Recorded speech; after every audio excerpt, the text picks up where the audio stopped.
L'assessore regionale alle attività produttive e turismo Sergio Emilio Bini, in vista della prova di Coppa del Mondo di sci femminile, ha incontrato gli organizzatori della Kermesse, visitato la zona partenza sulla cima del Monte Lussari e assistito alle fasi iniziali della prima giornata di prove.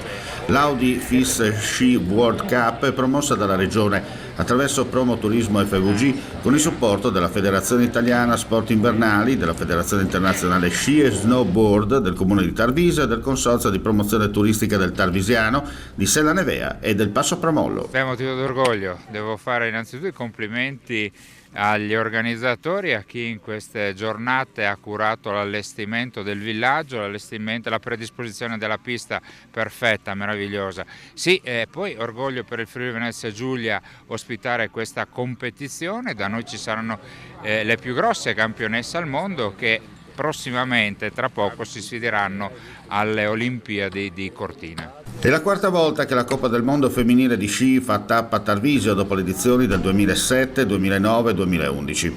Dopo le 2 giornate di prove in programma oggi e domani, si entra nel vivo sabato mattina con la gara di sci di discesa libera alle 10.45, mentre domenica si chiude col Super G con inizio alle 11.15. Tra le campionesse in gara, attesissima la leggenda statunitense Lindsey Vonn, già vincitrice sulla di Prampero nel 2009 e nel 2011.